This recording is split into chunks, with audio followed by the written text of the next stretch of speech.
About 9 years ago, what happened was I was at work and I wasn't feeling too well, and my brother happened to be there speaking to a specialist, and we were sharing an apartment in town, and I said to Joe, look, I'm not feeling too well, I'm just going to go home and I'll catch up with you later. I wasn't going to hang around.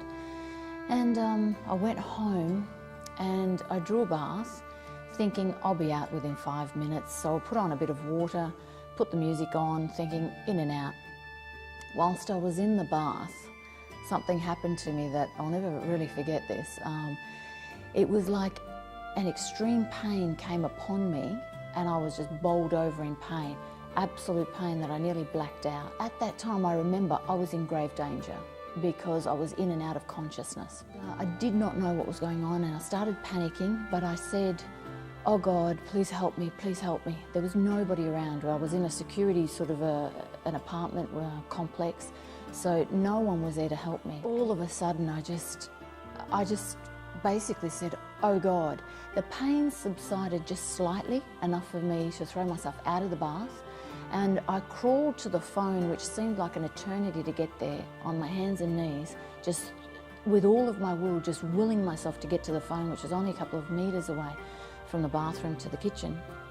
I got to the phone, I dialed Joe's mobile, and whilst I was dialing, he closed the phone. He actually shut the phone because he was in a meeting.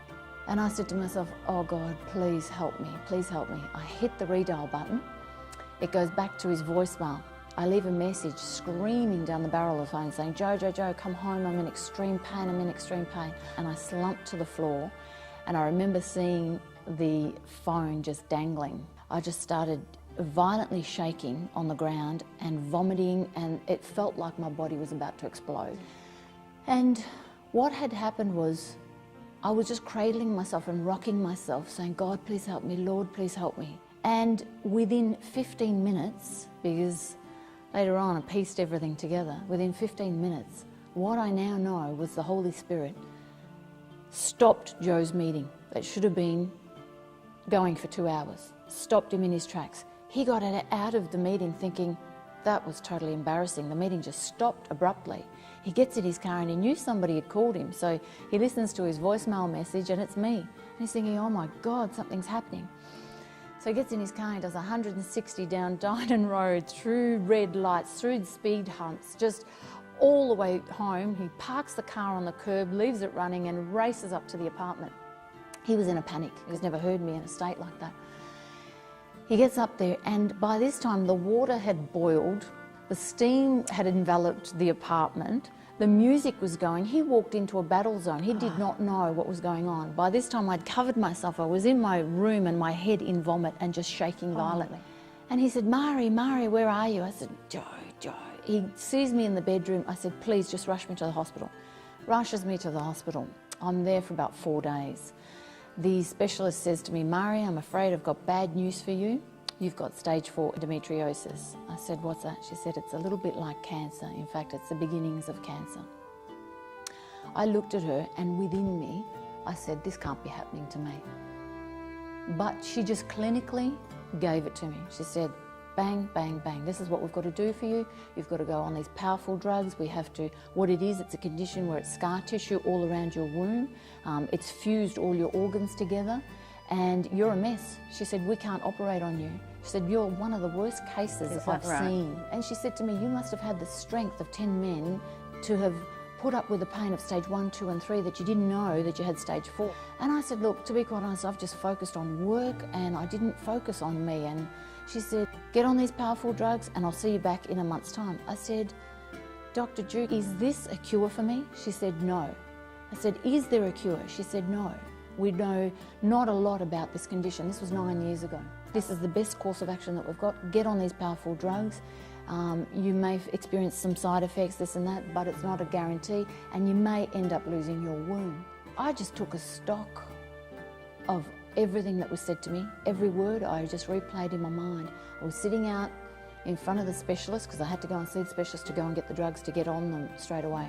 Working in a medical centre, I know what goes on in terms of seeing people come in, and I see the treadmill of people getting on drugs for this, getting on drugs for that, and it's well and good, but at that stage in my life I did not want it. And I just said to Joe, I was sitting in the car and he had brought me to the specialist. I said, Joe, either God is real and he's going to heal me, or I'm going to die, because I'm not going to do these drugs. I'm not going to have this operation. He looked at me startled and he said, what are you talking about? I said, I don't care where we have to go, the North Pole, the South Pole. Let's just find someone that can pray for me. I just had heard some stories when I was small about, God heals, and that was about it. Miracles and Jesus heals, and very basic. But I did not know anything profound, anything deep about faith. All I had was the faith of a mustard seed, just a little bit. What happened was, I said, Joe, just take me anywhere. He gets the yellow pages out. He looks under H for healing. And we asked a couple of friends, and this was the Thursday I got out of hospital. By about the Sunday, someone had said, look, just go to this place. And it was in a school hall, 500 people. I walk in there like a little old lady. They had to lift me out of the car, very gentle, because the sedatives were wearing off.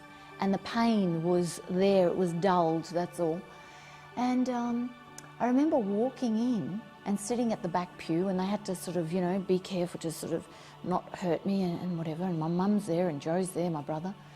And all of a sudden this lady gets up throughout this service on the pulpit and she says, I sense today that there is need for prayer for healing in the congregation. Anyone that has need for prayer, just stand up where you are. And I said, oh yeah, I sure do. Stood up, and I'm looking around. There were all these people with hands in the air worshipping God. And for me, not having ever been exposed to anything like that, I sort of thought to myself, this is weird, but I don't care. I'm desperate. God can meet me anywhere. And I get up like everybody else, and this lady says, place your hand on the affected area. I went like this on my tummy. She said, say this prayer after me. And it was something so simple. Father God, come into my life.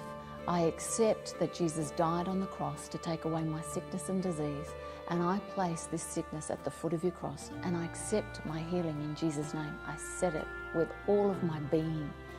As I said that, it was just extraordinary. I'll never forget it. An intense heat travelled from my waist all the way down. I was on absolute fire. Every single cell felt like a nuclear explosion went off inside of me. My eyes just, I was in a state, and I turned around to Joe and I said, Joe, I'm burning up, I'm burning up.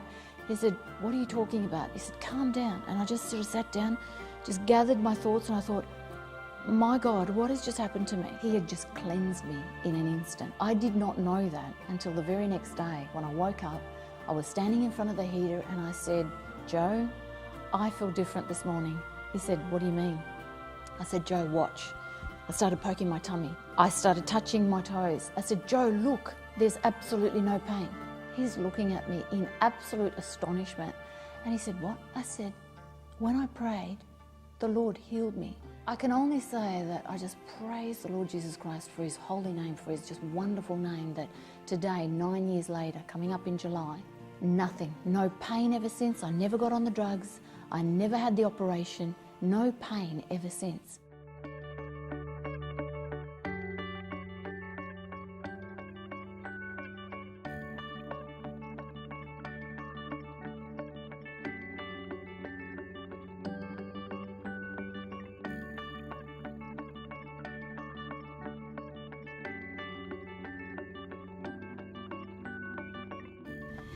It's been another 9 years since that last video, and in total it's been 18 years since my healing of endometriosis. It's been extraordinary to be able to sustain a healing for so long. You've got to know something, and the wisdom and knowledge that I've been able to gain in these 18 years in total, freely I've received, freely I'll give. One of the biggest things I think was being grateful for the healing every single day. And in being grateful, I believe that that thanksgiving unto God allowed me to sustain the healing for so long, each and every night, not failing, because gratitude isn't just for a time, it's constant. I believe that has allowed me to sustain the healing.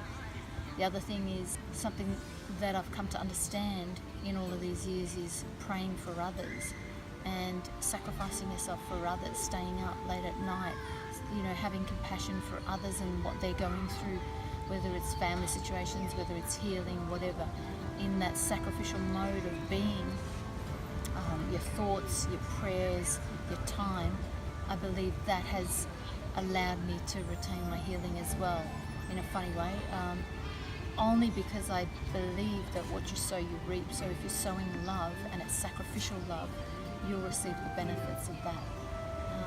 There are so many other things in 18 years that I could share. I'd probably need 18 years to share it all, and I've seen many miracles. But what I'm able to share is these concepts and these precepts of pure love, which is God, for others, and that sustains your healing.